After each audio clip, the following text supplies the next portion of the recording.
Buenos días. A continuación se presenta la Norma Internacional de Información Financiera NIF 13, Medición del Valor Razonable, por los estudiantes del Grupo número 2, Sección B, de la Maestría en Estándares Internacionales de Contabilidad y Auditoría, de la Universidad Mariano Gálvez de Guatemala.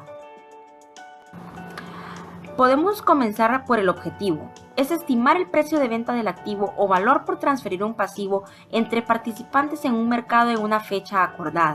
El alcance, cuando otra norma lo requiera o permita usar mediciones a valor razonable. ¿Qué es valor razonable según la norma?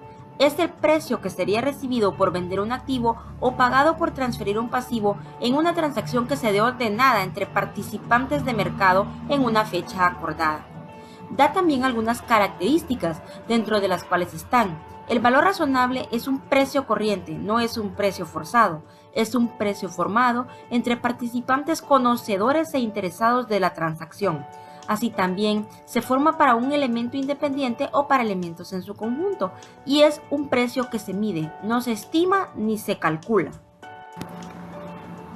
La NIF 13 menciona tres literales importantes. A. Define el valor razonable. B. Establece el marco para la medición de dicho valor razonable. C. Requiere información a revelar sobre las mediciones del valor razonable. Así también muestra qué requiere la entidad para determinar el valor razonable. Un punto sería decidir el mercado en que se va a hacer la transacción, el lugar, el activo y el pasivo concreto. Al hablar de las técnicas de valoración, hablamos de enfoque de mercado, enfoque del costo, enfoque del ingreso. El enfoque del mercado utiliza precios e información a partir de transacciones que se involucran en un activo o pasivo similar. El enfoque del costo refleja montos que se requieren actualmente como para reemplazar el servicio o la capacidad del activo. Y el enfoque del ingreso son aquellos montos que se pueden generar en el futuro o flujos de efectivo de los ingresos y gastos, es decir, como el valor presente. Cuando hablamos de la jerarquía del valor razonable, existe el nivel 1, nivel 2 y nivel 3. Nivel 1 son aquellos precios cotizados en el mercado. Nivel 2 son los precios distintos a los cotizados en el nivel 1. Y los niveles 3 son aquellos datos de entrada que no se han observado. El activo o pasivo medido a valor razonable puede ser un activo o pasivo considerado de forma independiente, es decir, un instrumento financiero, o un grupo de activos o un grupo de pasivos, ¿verdad? Por ejemplo, una unidad generadora o un negocio generador de efectivo. Cuando hablamos de la transacción, una medición a valor razonable supone que la transacción de venta del activo o transferencia de un pasivo se da en el lugar, en el mercado principal del activo o pasivo, o en ausencia de aquel mercado principal, en el mercado más ventajoso que exista del activo o pasivo. Cuando hablamos de los participantes del mercado, hablamos de algunos elementos que la entidad debe identificar, como lo es el activo o pasivo, el mercado principal o el más ventajoso donde se va a transaccionar y los participantes que van a llevar a cabo la transacción. Así después identificar las características que sean más oportunas para todos. Aplicación a activos no financieros. Tenemos el concepto de mejor y mayor uso de los activos no financieros.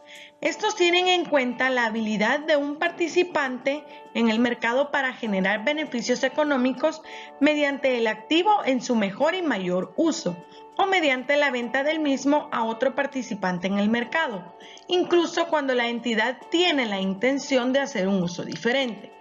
Por ejemplo, este podría ser el caso de un activo intangible adquirido que la entidad planea utilizar de forma defensiva, impidiendo que otros lo empleen.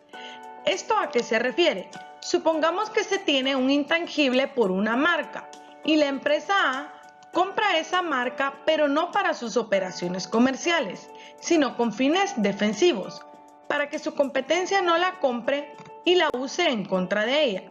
Por lo tanto, no le está dando su mejor y mayor uso. Sin embargo, al medir su valor razonable, se tiene que suponer que se está usando en su mejor y mayor uso. ¿Qué es la premisa de valoración de los activos no financieros? Es el valor razonable del activo, que puede ser el mismo si se usa de forma independiente o en combinación con otros activos o con otros activos y pasivos.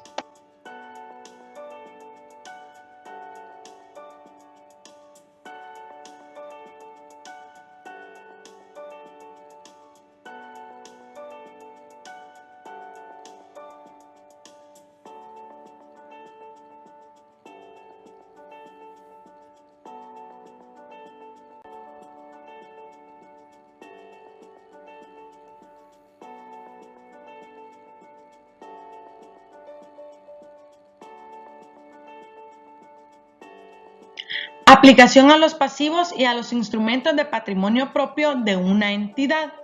Principios generales. En una valorización del valor razonable, si se transfiere a un participante en el mercado en la fecha de valorización, el pasivo seguirá pendiente y el participante en el mercado que actúa de cesionario tendría que cumplir la obligación. El pasivo no se liquidaría con la contraparte ni se extinguiría de otro modo en la fecha de valoración. Si el instrumento de patrimonio propio de una entidad seguiría pendiente y el participante en el mercado que actúa de cesionario asumiría los derechos y las responsabilidades asociados al instrumento, el instrumento no se cancelaría ni se extinguiría de otro modo en la fecha de valorización. Una entidad debe de maximizar el uso de variables observables relevantes y minimizar el uso de variables no observables para cumplir con el objetivo de valoración del valor razonable. ¿Esto por qué se realiza? Porque da prioridad a las variables observables, porque las no observables son básicamente supuestos que harían los compradores y vendedores en el mercado. Pasivos e instrumentos de patrimonio que otras partes mantienen como activos. Cuando no se disponga de un precio cotizado para la transferencia de un pasivo o de un instrumento de patrimonio propio de una entidad similares o idénticos y otra parte mantenga un elemento idéntico como activo, una entidad debe de valorar el valor razonable del pasivo o el instrumento de patrimonio desde el punto de vista de un participante en el mercado que mantiene ese elemento idéntico como activo en la fecha de valoración. Pasivos e instrumentos de patrimonio no mantenidos por otras partes como activos.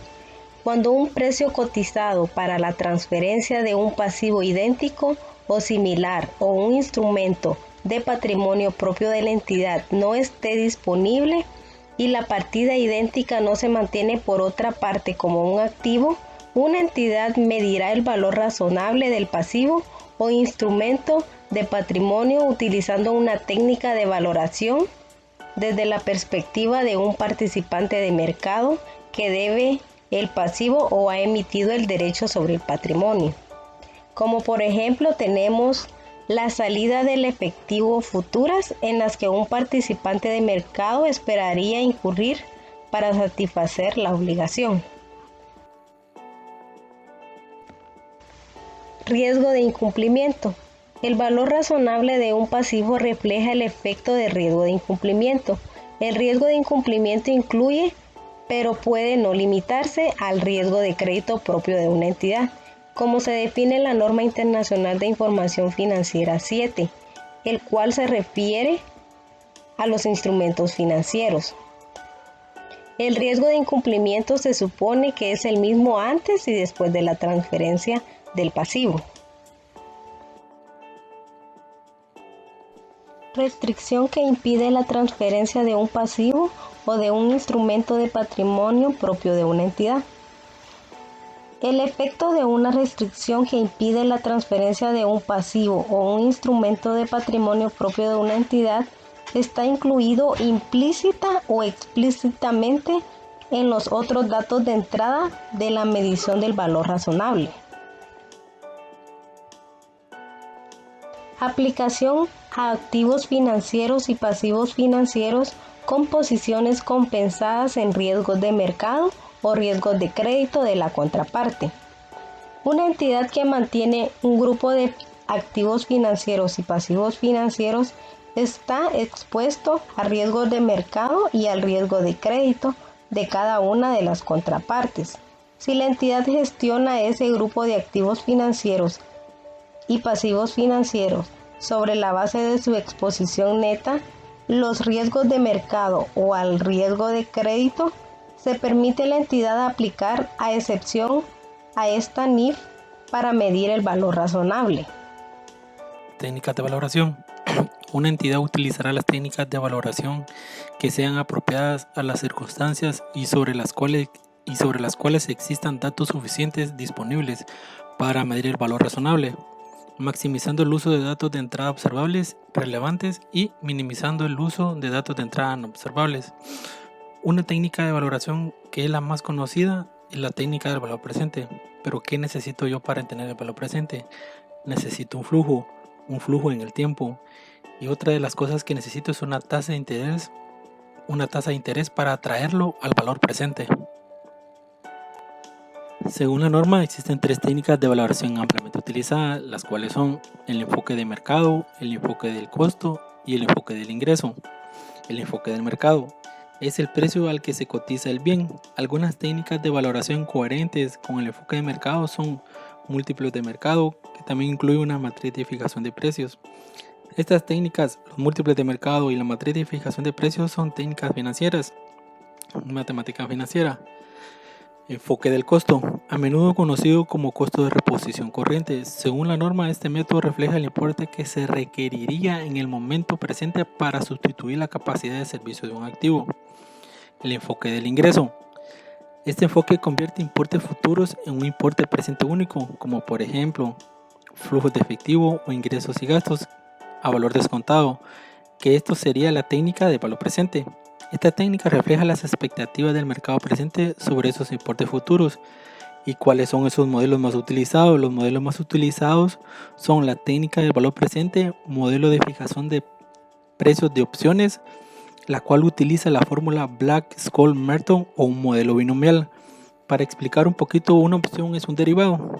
Un derivado que digamos me da el derecho a comprar, en este caso, acciones. Me da el derecho de comprar acciones en un tiempo o a futuro determinado y a un precio que establezco hoy.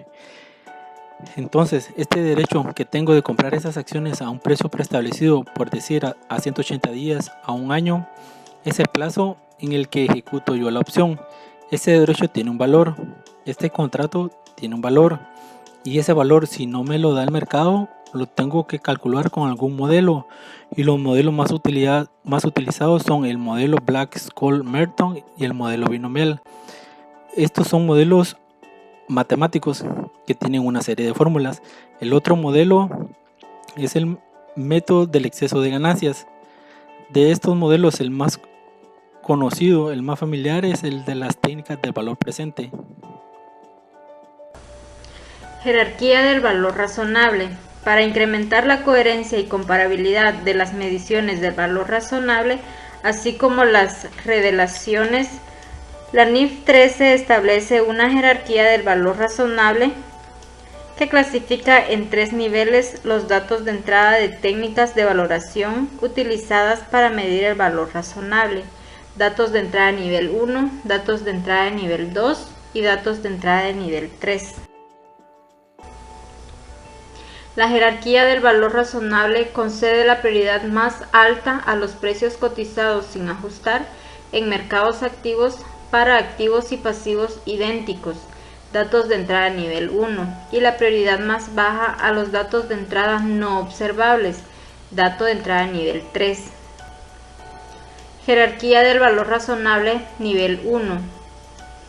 Son precios cotizados sin ajustar en mercados activos para activos o pasivos idénticos a los de la entidad puede acceder en la fecha de la medición.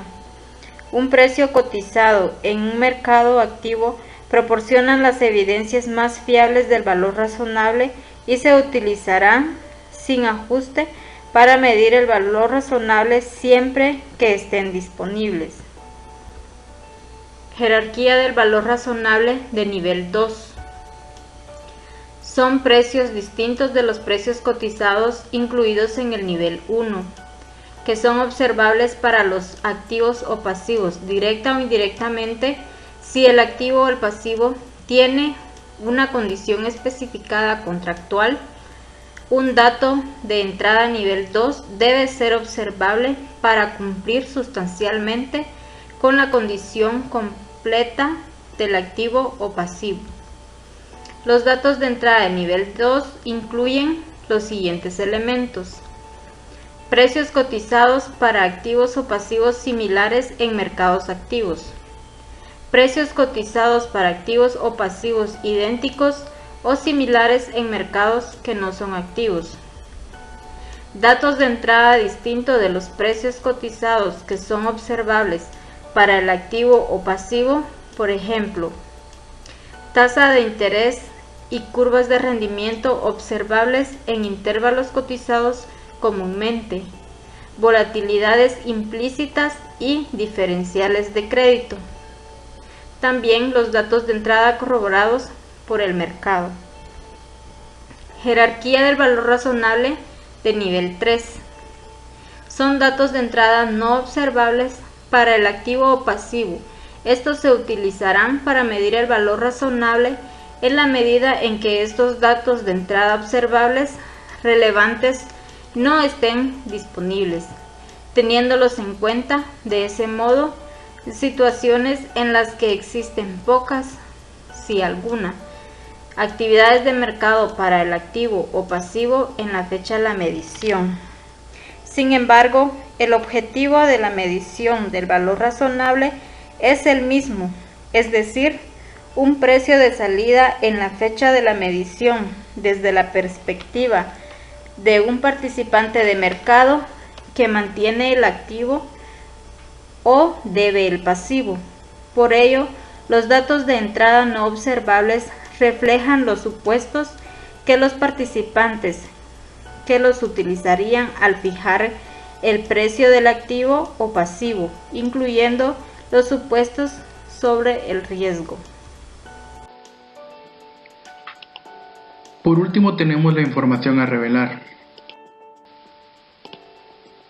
Una entidad deberá revelar la información que ayude a los usuarios de sus estados financieros a evaluar los dos elementos siguientes.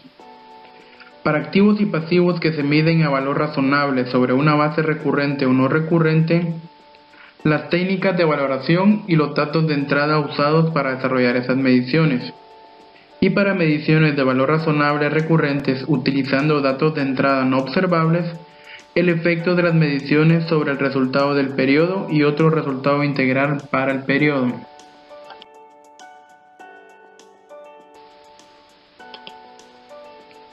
Para las mediciones de valor razonable recurrentes y no recurrentes deberá revelar la medición del valor razonable y las razones de la medición al final del periodo sobre el que informa, y el nivel de jerarquía del valor razonable dentro del que se clasifican, nivel 1, 2 o 3. Las mediciones de valor razonable recurrentes son las que requieren o permiten otras NIF en el estado de situación financiera al final del periodo del que informa, y las no recurrentes son las que requieren o permiten otras NIF en el estado de situación financiera en circunstancias concretas.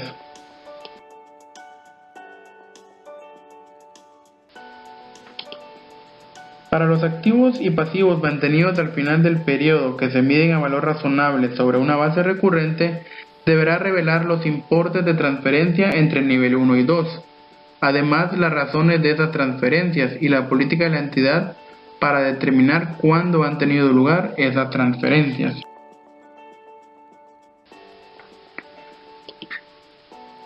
Para las mediciones clasificadas en los niveles 2 y 3, la entidad deberá revelar una descripción de las técnicas de valoración y datos de entrada utilizados en la medición, y si ha habido un cambio en la técnica de valoración, el cambio y las razones para realizarlo, además de información cuantitativa sobre los datos de entrada no observables significativos utilizados en la medición de valor razonable.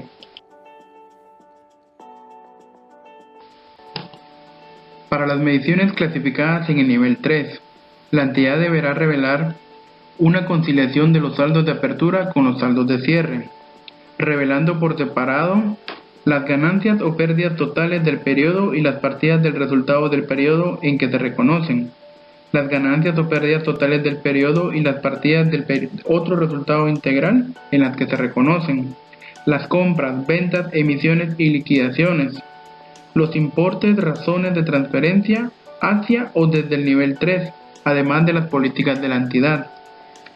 La entidad presentará la información de tipo cuantitativo en forma de tabla, a menos que sea apropiado otro formato. Gracias.